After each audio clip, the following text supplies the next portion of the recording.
बोलो जयकारा बोल मेरे श्री गुरु महाराज की जय। सभी गुरुमुख प्रेमियों से सप्रेम जय सच्चिदानंद।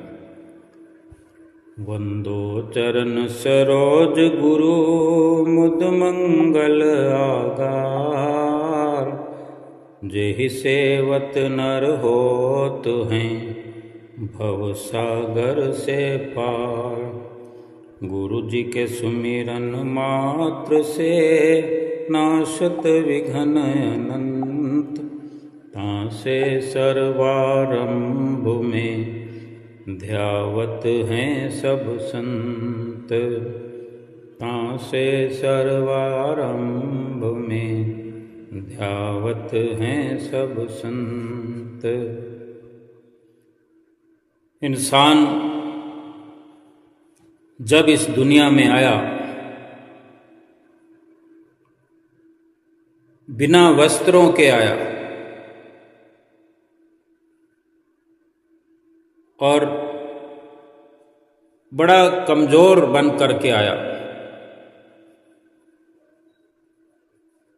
और ये भी निश्चित है कि जिस वक़्त इंसान इस दुनिया से जाएगा बिना वस्त्रों के जाएगा,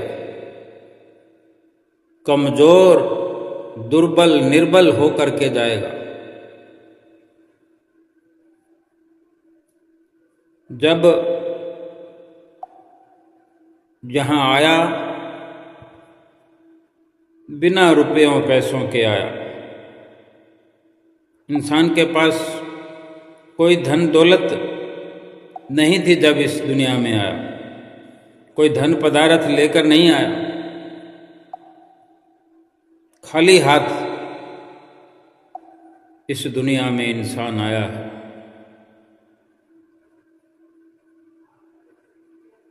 और इंसान जब इस दुनिया में आया छोटे शिशु के रूप में आया है, नग्न आया है और इस दुनिया में रहकर चाहे जो भी रुतबा हासिल किया, चाहे कितनी बुलंदियों को छुआ, चाहे कितना अपने अंदर ताकत का अनुभव किया, कितना धन दौलत कमाया, लेकिन जैसे आए थे वैसे ही जाना है। बिना कपड़ों के जाना है। कमज़ोर हालत में पैदा हुए और कमज़ोर हालत में जाएंगे। बिना धन पदार्थ के यहाँ से जाना होगा। जिस तरह जन्म लेने पर, जन्म होने पर इंसान को किसी और ने स्नान कराया, वो पहला स्नान जो खुद न कर सका, दूसरों ने इस शरीर को धो दिया, स्नान करा दिया। ऐसे ही आखिरी स्नान भी कोई और ही इंसान के शरीर को, हमारे शरीर को धो करके, जिसका स्नान नाम दिया जाता है, कोई और ही स्नान करा करके हमें यहाँ से शरीर रूप में विदा करेगा शमशान के लिए। जब यहाँ आए थे इस दुनिया में, हम हर इंसान जब इस दुनिया में आया, इस दुनिया के लिए अनजान था, किसी को जानता नहीं था, किसी को पहचानता नहीं था, अनजान बनकर आया था। और आखिर में यहाँ से जाते वक्त अनजान होकर ही रह जाएंगे, अनजान होकर ही वहाँ पहुँचेंगे। जहाँ हमने जाना है वहाँ भी सबसे अनजान होकर ही पहुंचेंगे। लेकिन विचार केवल इतना ही है कि इतना अभिमान किस लिए, इतना द्वेष किस लिए, इतनी ईर्ष्या किस लिए, इतनी घृणा, इतनी नफरत, इतनी नाराजगी, इतना अहंकार, इतना स्वार्थ क्यों इंसान इस बीच के जीवन में करता है? क्यों नहीं अपने जन्म के वक्त का विचार नहीं करता कि जब मैं इस दुनिया में जन्मा, जब मेरा जन्म हुआ तो ऐसी हालत थी कि ना किसी को पहचानता था, ना किसी को जानता था, ना मैं अपने आप से खा सकता था, ना पी सकता था, ना पहन सकता था, ना स्नान कर सकता था। और गंदगी में 9 माह 9 महीने लगभग गंदगी में यूं लिपटा रहा। जन्म होने पर दूसरों ने उस गंदगी को साफ किया, साफ सुथरा मेरे शरीर को किया। क्यों नहीं ये याद करके हम अच्छे विचारों वाला जीवन जीते? क्यों नहीं याद करके कि मैं कितना कमज़ोर था, बलहीन था, ये याद करके फिर अच्छे विचारों वाला जीवन हम जीते हैं? क्यों वो सब भुला करके हम अहंकार वाला जीवन जी रहे हैं, नफरत वाला जीवन जी रहे हैं, हर एक से घृणा करते हैं, ईर्ष्या करते हैं, बात बात में नाराजगियां जाहिर करते हैं? और यही अंत समय भी होने वाला है। जो बचपन में हुआ, जो जन्म लेते समय हुआ, वो मरते वक्त भी होने वाला है। वो भी हम याद अगर करें, याद करते रहा करें, याद किया करें, मृत्यु को याद किया करें, मृत्यु के वो क्षण याद किया करें, जन्म को याद किया करें, जन्म के वो क्षण याद किया करें। हमें खुद अपना याद नहीं तो हम सुनते तो हैं, या दूसरों को हम अपनी बड़ी अवस्था में, समझदारी में दूसरों को जन्म लेता हुआ तो देखते हैं, जन्म की अवस्था को समझते हैं कि कैसे जन्म की अवस्था दूसरों की होती है, वैसी ही हमारी रही होगी। और हम ये याद करके, विचार करके, हमारे पास पृथ्वी जो है, जमीन जो है, इस पर जो हमें रहने का अवसर मिला है, बड़ी बड़ी अपार कृपा, दया भगवान की हुई है, जो हमें इस जमीन पर, इस धरा पर रहने के लिए सुनहरी अवसर मिला है। ये इस धरती पर रहने का समय हमारे पास सीमित है। कोई यहाँ युगों युगांतरों तक रहने का अवसर हमें नहीं मिला है, एक सीमित समय मिला है। और हम इसे बेकार में बर्बाद कर रहे हैं, किसी से नफरत करके, किसी से घृणा करके, किसी से नाराज होकर के, मतलब परस्ती में, ईर्ष्या द्वेष में, अहंकार में। क्योंकि जो हमारे पास रुतबा है, हमारे पास धन दौलत है, अच्छी पोशाकें पहनने के लिए हैं, अच्छी सूझबूझ है, ये हम समझते हैं कि हम समझदार हैं। लेकिन कोई और भी हमें समझदार कहे, ऐसा विचार भी तो करना चाहिए, ऐसा कार्य भी करना चाहिए। कोई और भी हमें समझदार कहे, और जिसने यहाँ भेजा है मूल रूप से, तो ये विचारधारा हमारी होनी चाहिए, ये विचार हमने करना चाहिए कि जिसने भेजा है, क्या वो भी हमें समझदार समझ रहा है? हम यहाँ से जैसी भी हालत में जाएंगे, चाहे जैसी हालत में आए हैं, नग्न आए हैं, नग्न ही चले जाएंगे, कमज़ोर आए हैं, कमज़ोर ही रह जाएंगे। जैसे भी जीवन व्यतीत करें, क्या यहाँ से जाने पर भी जिसने हमें भेजा है वो हमें समझदार कहेगा? परमपिता परमेश्वर हमें समझदार कहकर खुशी मनाएगा कि तुम दुनिया में रह कर के अच्छा जीवन व्यतीत करके आए? कोई प्रसन्नता जाहिर करेगा? दुनिया की छोड़ो, दुनिया में अगर किसी ने हमें अच्छा समझा या बुरा समझा, दुनिया में तो अच्छा जीवन व्यतीत करने वालों को भी अपने अपने नजरिए से देखा जाता है। दुनिया मतलब की है, मतलब परस्ती की है। अगर अच्छा समझे तो भी और बुरा समझे तो भी दुनिया तो एक झूठ का पुलिंदा है। क्या अपना, क्या पराया, क्या बेगाना, क्या अच्छा, क्या बुरा, क्या ऊंच, क्या नीच, क्या अमीरी, क्या गरीबी। जिस भी प्रकार से जीवन व्यतीत करें, अगर एक ख्याल हमें बना रहे कि जिसने इस दुनिया में हमें भेजा वो मतलबी नहीं है,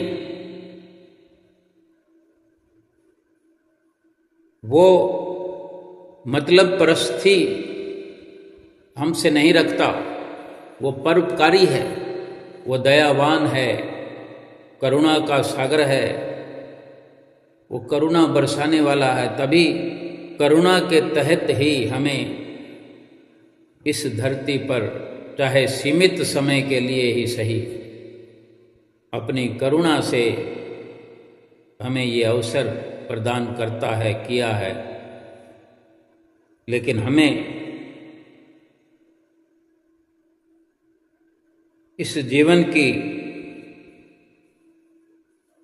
हर परिस्थिति में, चाहे प्रतिकूल परिस्थिति हो, हमारे हर प्रकार से हमारे खिलाफ हो अवस्था, दुखों की अवस्था हो, कोई हमें छल रहा है, कोई ठग रहा है, कोई मतलब परस्ती हमें दिखा रहा है, कोई कैसा भी हमसे व्यवहार कर रहा है, हमने निरंतर प्रयास यही रखना है कि धैर्य धारण करते हुए, कभी धैर्य का त्याग नहीं करना, धैर्य नहीं छोड़ना है, धीरज धारण करते हुए हमें लगे कि सब दरवाजे हमारे आशाओं के बंद हो चुके हैं, उस स्थिति में भी हमारे प्रयास जारी रहना चाहिए। जिस प्रकार से कभी कभी चाबियों का गुच्छा जो है, ठीक चाबी नहीं मिलने पर चाबियों के गुच्छे से प्रयास करते हुए किसी एक आखिरी चाबी से भी ताला खुल जाता है, उस प्रकार अंतिम क्षणों में भी पूरी लगन के साथ किया गया प्रयास हमारी बाजी पलट सकता है। जीवन भर नित्य निरंतर प्रयास यही करना है कि परमात्मा हम पे प्रसन्न रहे इस जीवन में भी, और जीवन समाप्ति पर भी हमारी आत्मा जो कि अजर अमर है, उसका तो कुछ भी समाप्त होने वाला नहीं, क्योंकि वो सदा है और सदा रहने वाली है, परमात्मा का अंश जो है। हमें क्या करना है जीवन में? अहंकार तो हम थोड़ी थोड़ी सिद्धि आने पर कर बैठते हैं। भक्ति परमार्थ भी अगर करते हैं अपने मर्जी से, तो ये सब चीज़ें हमें चिपटी रहती हैं, अहंकार में हम लिपटे रहते हैं। क्रोध में रहते हैं।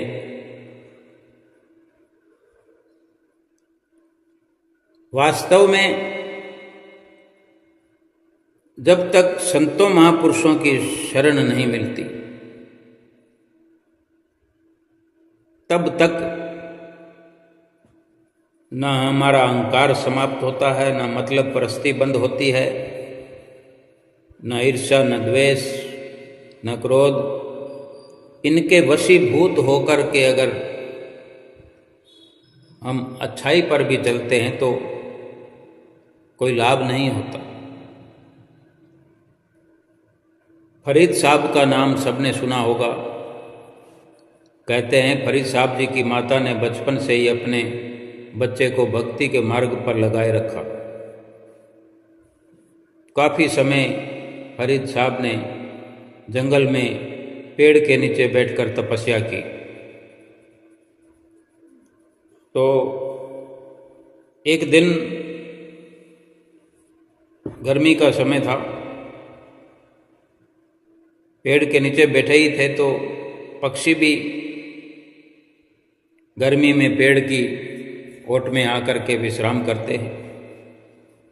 तो कुछ चिड़ियाएँ उसी वृक्ष के ऊपर बैठी थी और शोर मचा रही थी। फरीद जी जो कि पेड़ के नीचे बैठकर तपस्या कर रहे थे कई समय से, तो उस दिन चिड़ियों की चहचहाहट से फरीद साहब की तपस्या बाधित हुई, विघ्न पड़ा। तब ध्यान तपस्या से हटने लगा। तो उन्होंने क्रोध में आकर के चिड़ियों से कहा कि ये चिड़ियों, मर क्यों नहीं जाती तुम?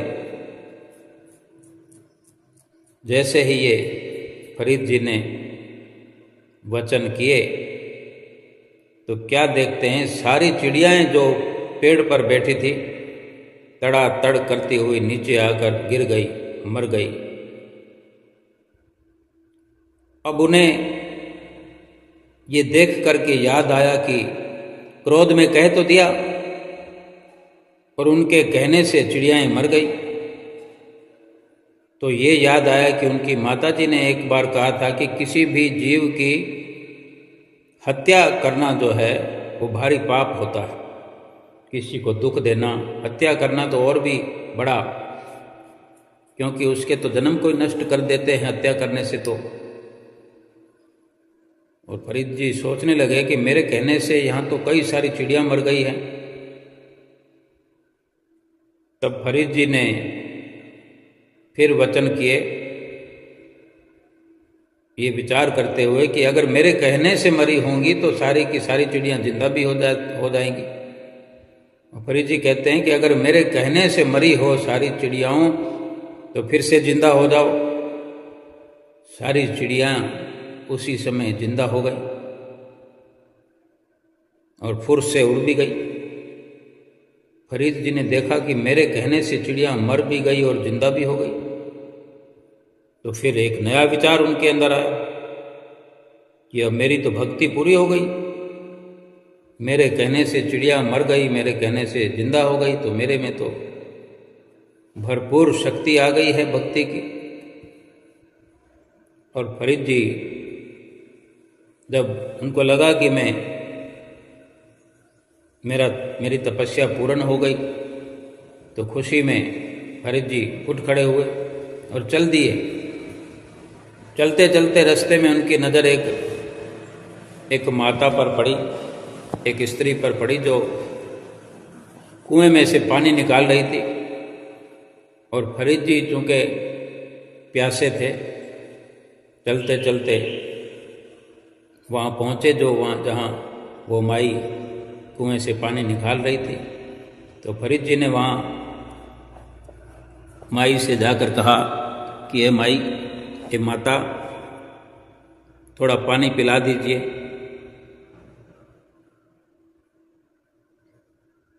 तो थोड़ी देर लग गई। कि वो पानी जो है निकाल कर बाहर उड़ेल रही थी।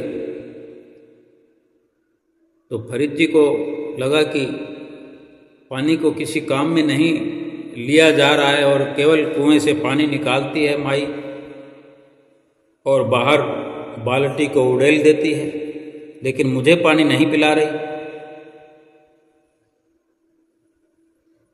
फरीद जी को वहाँ पर फिर गुस्सा आने लगा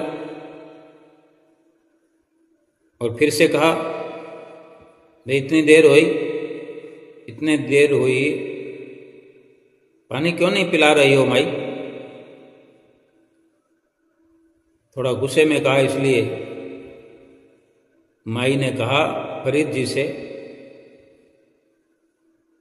सुन फरीदा, मैं कोई जंगल की चिड़िया नहीं हूं जो जिन्हें तू मार भी देगा और जिंदा भी कर लेगा। तब फरीद जी हैरान हुए कि मैंने तो बहुत दूर पेड़ के नीचे बैठे हुए चिड़ियों से मरने को कहा और जिंदा होने को कहा, इसे कैसे पता चला? और इसे कैसे पता चला कि मैं फरीद हूं? ये कैसे सब कुछ जानती है? तब फरीद जी ने माई से पूछा कि माई तुझे कैसे पता चला कि मैंने चिड़िया मारी और जिंदा भी करी? तब माई ने कहा, इस समय जो भी तीनों लोकों में हो रहा है वो मेरी आंखों के सामने है। फरीद जी ने पूछा कि ये शक्तियाँ आपको कहाँ से प्राप्त हुई? तो उसने बताया कि ये सब शक्तियाँ मुझे केवल पति की सेवा करके प्राप्त हो गई। तब फरीद जी को समझ में आ गया कि ये ऐसी सिद्धि शक्तियाँ प्राप्त करना कोई बड़ी बात नहीं है। असली मंजिल जो भक्ति की है, वो परमात्मा की प्राप्ति है, वो मंजिल अभी दूर है। तब फरीद जी ने उससे पूछा कि माई तू बार बार पानी क्यों फैला रही है? मुझे पानी नहीं पिला के ये पानी नीचे क्यों फैला रही? तब माई ने कहा कि मेरी बहन के घर में आग लगी है, उसी आग को बुझा रही हूँ। फरीद जी ने पूछा कि तेरी बहन का घर कहाँ है? तो माई ने कहा कि वो तो कोसों दूर है। तो फरीद जी समझ गए कि माई बहुत पहुँची हुई है। तब फरीद जी ने विनती की, माई तो मुझे ये बता कि मुझे भक्ति प्राप्त हो ऐसे सतगुरु कहाँ मिलेंगे? तब माई ने कहा कि फरीदा तुझे फलां जगह पर जा कर के पूर्ण सतगुरु मिलेंगे, वहीं तुझे भक्ति प्राप्त होगी। भाव कहने का ये है कि इस मनुष्य शरीर का उपयोग किस तरह किया जाए कि सदा के लिए ये जो बार बार जन्म लेना, दूसरों के सहारे रहना, खुद को शुद्ध नहीं है, ताकत नहीं है, और मृत्यु के समय भी यही हाल होता है। ये मृत्यु जो है एक रोग है। बार बार मृत्यु को प्राप्त होना, फिर बार बार जन्म लेना, ये जन्म होना भी मृत्यु कई मौतों के बराबर है। केवल जन्म से पहले जो नरक धारण करना पड़ता है माता के गर्भ में, इससे बड़ा नरक और क्या हो सकता है? थोड़ी सी गंदगी शरीर पर हमारे लग जाती है तो हम पानी से धोते हैं, साबुन से धोते हैं, कितना वहम करते हैं, कितना संशय होता है। और गर्भ धारण किए हुए शिशु को जाने कितनी गंदगियों के अंदर रहना पड़ता है। गंदगी को टच नहीं करना, बल्कि गंदगी के अंदर ही रहना है इतने माह तक। एक बार विचार तो करके देखें कि कोई अगर बार बार जन्म लेता, चाहे इंसान हो चाहे जानवर हो, गर्भ तो सबको धारण करना पड़ता है। समय कम या ज़्यादा हो सकता है,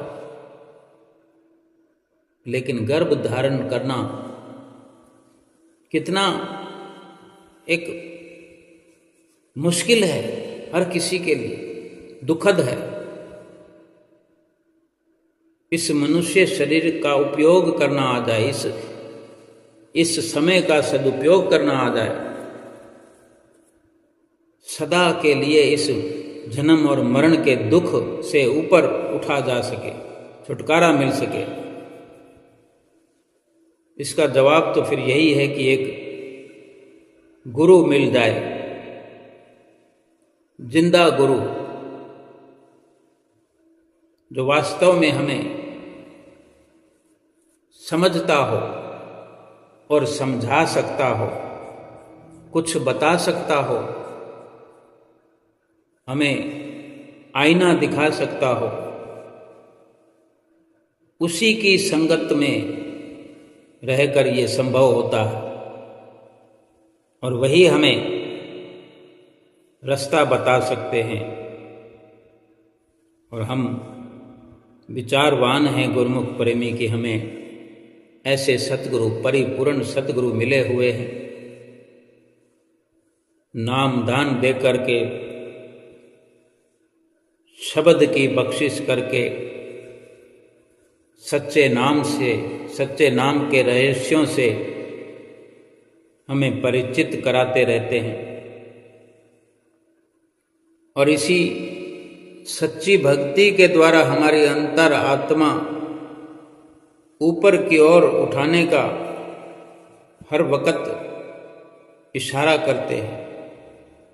जो हमें ये सुमरन दिया जाता है, श्वास श्वास सुमरन करने के लिए हिदायत की जाती है, ये आत्मा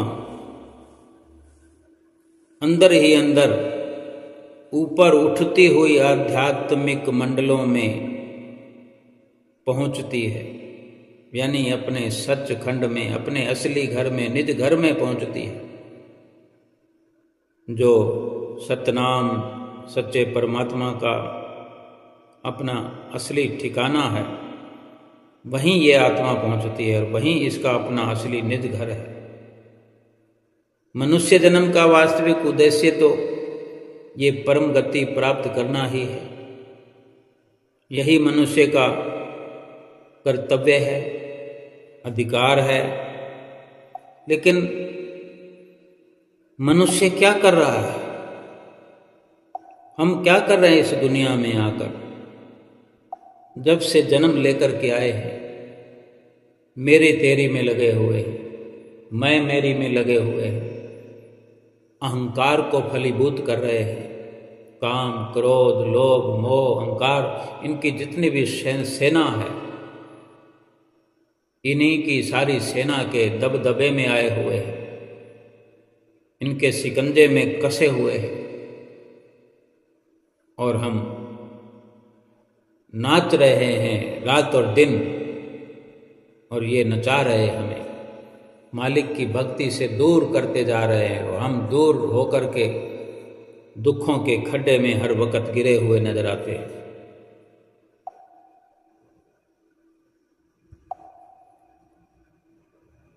जो सुख हम प्राप्त कर रहे हैं, जिस सुख की लालसा में, जिस सुख की कामना में, जिस सुख की चाहत में हम प्रयास कर रहे हैं, उस सुख की कामना में, उस सुख की चाहत में हमने अपना असली सुकून समाप्त कर दिया है। असली खुशी, उस झूठी खुशी के कारण असली खुशी हमने कुर्बान कर दी है। हमने अपने जीवन को उन झूठे संसार पर कुर्बान कर दिया है, जबकि जो संसार के झूठे सामानों, झूठे रिश्ते नातों, झूठे सुखों को कुर्बान करना था सच्चे सुख की प्राप्ति करने में। जो हमें सतगुरु हमें हमारा मकसद समझाते हैं, वो सुख, वो आनंद है अंदरूनी, अंतर आत्मा का आंतरिक आनंद, आंतरिक सुख, जो अंतर हृदय में महसूस किया जाता है। बार बार जो हमें अपनी सुरती को समेटने के लिए कहते हैं, ये सुख बाहर नहीं मिलता। जो सच्चा सुख है, जो वास्तविक सुख है, निज घर में पहुंचने वाला जो सुख है, ये कहीं बाहर नहीं मिलता। इसको खरीदा नहीं जा सकता। कोई भी इंसान सच्चा सुख चाहे, अपनी अंतर आत्मा की खुशी चाहे, और वो सोचे कि मैं किसी दुकान में, किसी मॉल में, किसी बाजार में जा कर के खरीद लाऊं, अधिक से अधिक खरीद लाऊं कि मेरे पास पैसा बहुत है, जल्दी से देखते ही देखते मैं प्राप्त कर लूं, मेरे पास रुतबा बहुत है, मुझे लाइन लगने की जरूरत नहीं, तो ये संभव नहीं है। ये जो अंदर का सुख है वो अमीर गरीब कोई भी प्राप्त कर सकता है, उसमें कोई लाइन लगने की जरूरत नहीं है, कोई रिश्वत की जरूरत नहीं है। अपने भीतर ही भीतर ये प्रयास करना है, और किसको कानो कान खबर भी नहीं होनी। किसी को कोई पता नहीं लगता कि कौन अपने भीतर क्या कर रहा है। सतगुरु हमें मिले हुए हैं, सतगुरु की शरण हमें आज बरसों हो गए सतगुरु की शरण प्राप्त हुए, बरसों हो गए नाम की बख्शिश हुए, लेकिन अभी भी अगर हमें सच्चा सुख नसीब नहीं हुआ, सच्ची शांति का हमने अनुभव नहीं किया, परिपूर्णता तो जब होनी होगी हो जाएगी। जब सतगुरु की मौज होगी वो कर देंगे, लेकिन अनुभव होना बड़ी बात है, समझ जाना बड़ी बात है कि हम सही दिशा में जा रहे हैं। हम झूठी दुनिया से किनारा कर चुके हैं, झूठी दुनिया में रहकर ही झूठी दुनिया का अनुभव कर चुके हैं। ये समझ में आ जाए, ये बड़ी बात है। हमें अपनी जो चेतना है, जो हम रात और दिन संसार के नजरिए को ही केवल समझते हैं कि यही हमारा मकसद है, यहाँ आकर के इस संसार की कार्रवाइयाँ करते हुए, संसार के अंदर तरक्की करते हुए, संसार के अंदर रुतबा बनाते हुए हमें यहाँ से जाना है, यही हमारी इस जीवन की उपलब्धि है। ये गलती है, ऐसा विचार करना गलत है। महापुरुष रात और दिन जो हमें समझाते हैं कि अपनी चेतना को, अपने ध्यान को, तसव्वुर को पूरे संसार से हटा लीजिए, समेट लीजिए। अब तक हमारी सुरती बिखरी हुई थी, मान लेते हैं, लेकिन अब हमने बाहर से चलकर भीतर का सफर करना है। तो हमने अगर सफर करना है तो अपने सामान को तो बांधना पड़ेगा, सामान तो समेटना पड़ेगा। और सामान और कुछ नहीं, अपने भीतर हम क्या ले जा सकते हैं? अगर हमें अपनी सुरती को समेट कर अंदर ले जाना है तो वो केवल सुरती, केवल ध्यान ही अंदर जा सकता है, कोई सामान अंदर नहीं जा सकता। अपनी सुरती को समेट कर हम अपने अंदर ले जाएं, अंदर की दुनिया का एहसास करें। वहाँ जो सुख है, वहाँ जो आराम है, सुमरन के माध्यम से, नाम और शब्द के माध्यम से, सुरत शब्द के योग करने से, जब सुरत शब्द का योग करके सतगुरु के कहे मुताबिक हम कार्यवाही करेंगे तो हम अनुभव करेंगे कि भीतर रहने का स्थान भी है, सोने का स्थान भी है, चलने फिरने का भी स्थान है, देखने का भी स्थान है, देखने को पूरी दुनिया बसी हुई है अंदर। ये कुदरत की रचना है, बाहर भी है और भीतर भी है। भीतर सूक्ष्म रूप में है, जैसे हम अपना मकान बनवाते हैं। मकान बनवाने से पहले हम नक्शा बनाते हैं। उसकी लोकेशन पता करने के लिए हम किसी को कह सकते हैं बना हुआ मकान हो जैसे, तो हम उसी मकान की लोकेशन हम 7 समुंदर पार बैठे हुए बंदे को भेज देते हैं कि भाई हमारा मकान यहाँ है। वो मैप के अंदर ढूंढता हुआ अगर हमसे मिलना चाहे, पहुँचना चाहे, तो उसी सूक्ष्म नक्शे से केवल फोटो क्लिक किया हुआ है और वो ढूंढते हुए वहाँ पहुँच जाएगा। मकान तो बहुत बड़ा है, लेकिन उस मकान को कागज़ में उकेर दिया जाता है, छाप दिया जाता है। आज ये आधुनिक युग है, मोबाइल के अंदर सब कुछ सिमट करके रख दिया जाता है, लेकिन सब कुछ समझ में आ जाता है। ये सूक्ष्म तौर पर महापुरुष जो है हमें रास्ता भी बताते हैं, तरीका भी बताते हैं, और हमारे भीतर वो सब जो बाहर जिक्र करते हैं कि ऐसा करने से बैकुंठ पहुंच जाते हैं, ऐसा करने से सचखंड पहुंच जाते हैं, ऐसा करने से सुरत जो एकाग्र करके अंदर हम ले जाते हैं भजन सुमरन करते हुए, तो जिक्र आता है सुमरन के प्रभाव का, असर का, कि अपने ही अंदर बाहर से भी कहीं अधिक रोशनियाँ, अधिक देखने के लिए नज़ारे, सुनने के लिए ढोल नगाड़े और रहने के लिए सुंदर सुंदर साज सज्जा वाले स्थान, सब कुछ अंदर भरा पड़ा है। ये सूक्ष्म रूप में, जैसे सुरती जो है सूक्ष्म है, आत्मा सूक्ष्म है, यूं दिखाई नहीं देती। आत्मा निकल जाती है तो दिखाई नहीं देती किसी को, आत्मा प्रवेश करती है तो किसी को दिखाई नहीं देती, लेकिन आत्मा से ही सारा खेल है। आत्मा निकल जाने पर वही इंसान निढाल होकर गिर जाता है, 1 सेकंड में कुछ का कुछ हो जाता है। तो ये सूक्ष्म जो है अंदर का अंदर अपनी आत्मा के लिए, और बाहर जो ये स्थूल रचना है कुदरत की, दोनों ही रचनाएं कुदरत की है।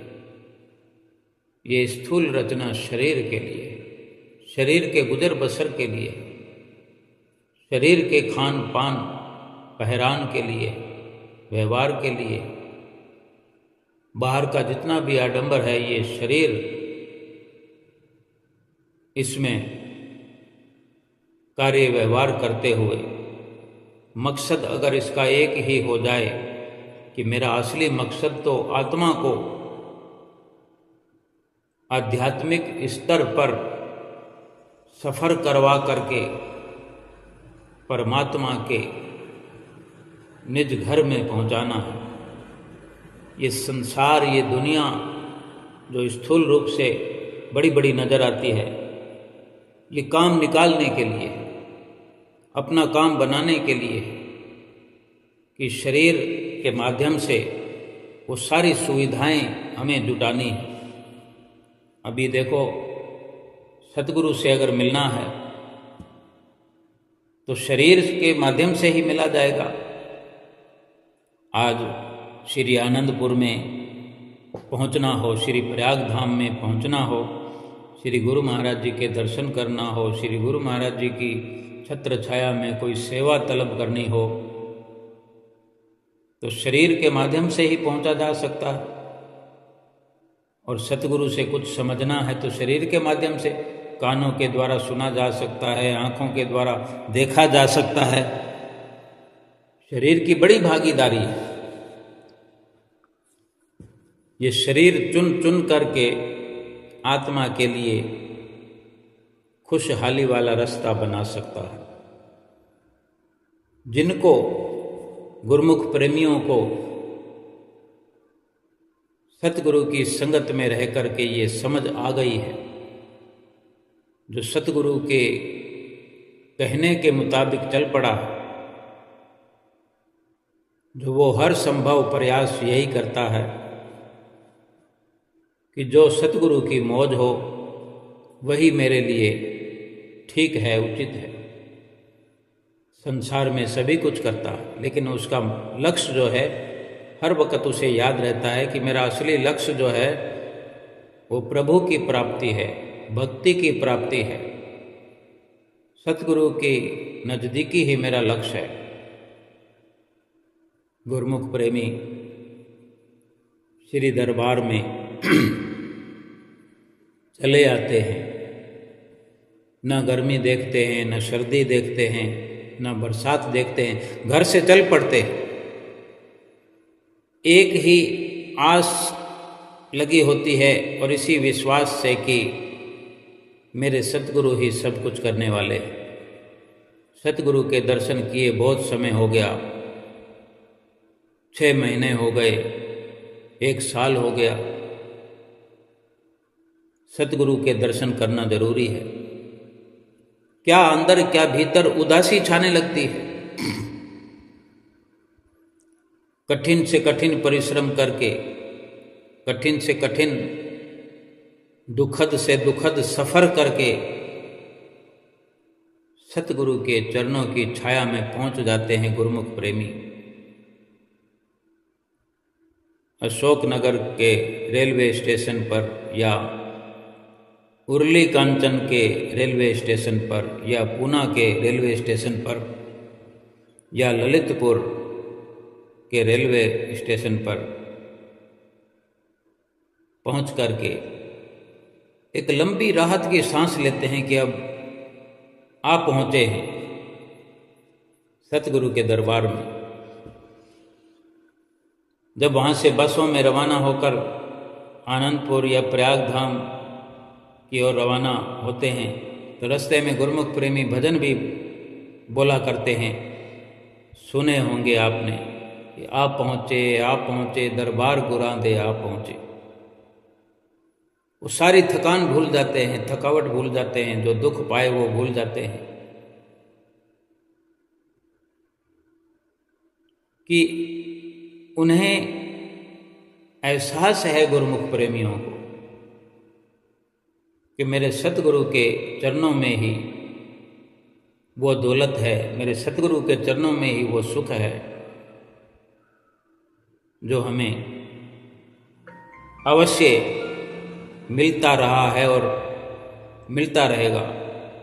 इसी आस में, इसी विश्वास में दौड़े चले आते हैं और अपने सतगुरु के चरणों में बैठकर श्री दर्शन हाल में अवसर प्राप्त होता है, श्री मंदिर जी में अवसर प्राप्त होता है। सुंदर सुंदर सत्संग नित्य प्रति सुनने का अवसर मिलता है।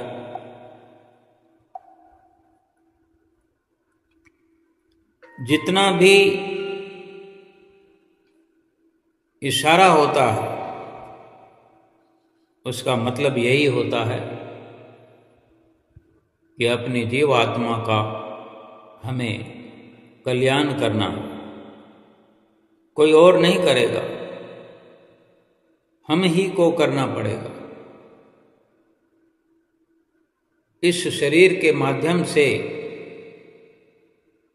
सभी उपलब्धियां हासिल करनी है, सतगुरु की प्रसन्नता प्राप्त करनी है, 5 नियमों की पालना करनी है, 2 घंटे भजन अभ्यास करना है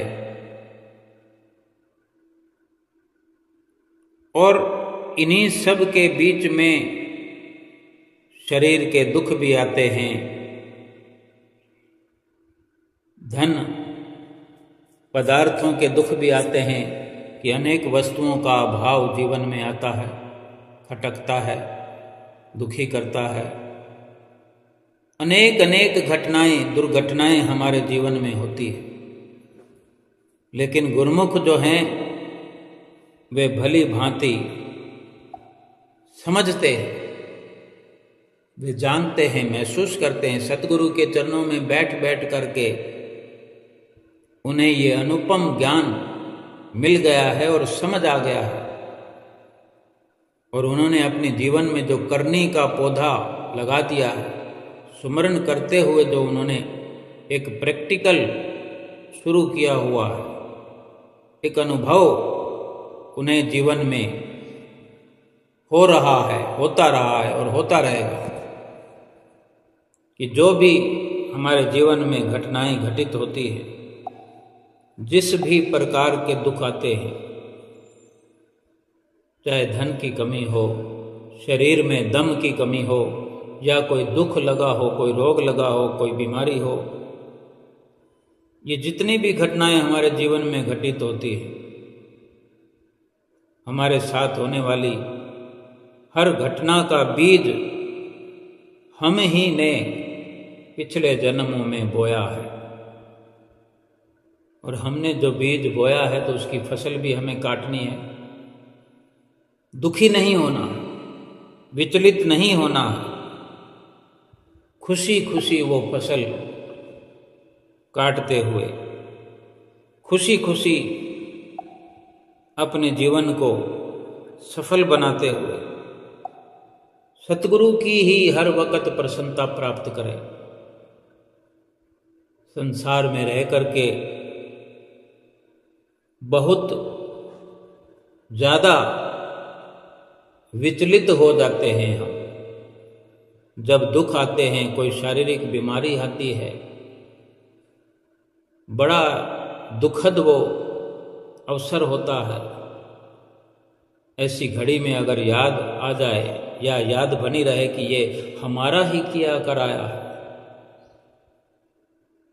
और दुख तब बड़ा हो जाता है जब हम ये समझते हैं कि हमने तो कुछ किया ही नहीं, या फिर इस झूठे संसार से उम्मीदें पाल रखी होती हैं, सपने बुन रखे होते हैं, किसी को कुछ दिखाना चाहते हैं, किसी को कुछ बन करके उसके आगे पेश होना चाहते हैं। कोई अपना मकान बनाकर दिखाना चाहता है, कोई धन कमा कर दिखाना चाहता है, कोई सुंदर बन के दिखाना चाहता है, कोई गाड़ी, कोई बंगला ये दिखाना चाहता है। ये उम्मीदें जो अपने अंदर बना रखी हैं, सबसे ज़्यादा दुख इन्हीं का होता है। जिसको ये समझ हो, जिसको ये समझ आ जाती है कि संसार में आए हैं तो केवल भक्ति करने के लिए आए हैं, ना कुछ दिखना है ना दिखाना है, भक्ति और परमार्थ करके यहाँ से वापस जाना है, और कोई निश्चित समय नहीं है, कभी भी अवसर आ सकता है। इसलिए हर वक्त, हर घड़ी, रात और दिन भजन स्मरण करते रहें। सतगुरु की जो हमारे लिए भक्ति की राह आसान से आसान हमारे लिए बनाई है, उस पर रात और दिन चलते रहें, 5 नियमों की पालना करते रहें, 2 घंटे भजन अभ्यास करते हुए जिस प्रकार शरीर से बाहर की दुनिया देखते हैं, इसी शरीर के माध्यम से ही, शरीर की मदद से ही भीतर की सूक्ष्म दुनिया को देखा जा सकता है, जिसमें शांति है, सुकून है, सुख है, आनंद है। आनंद से भरपूर है ये भीतर की दुनिया। आओ सभी चल करके भीतर की दुनिया को देखने का अथक प्रयास करें, सफल प्रयास करें, और भीतर की सच्ची दुनिया में सच्चे सुख का एहसास करें, और सतगुरु की प्रसन्नता प्राप्त करें। बोलो जयकारा बोल मेरे श्री गुरु महाराज की जय।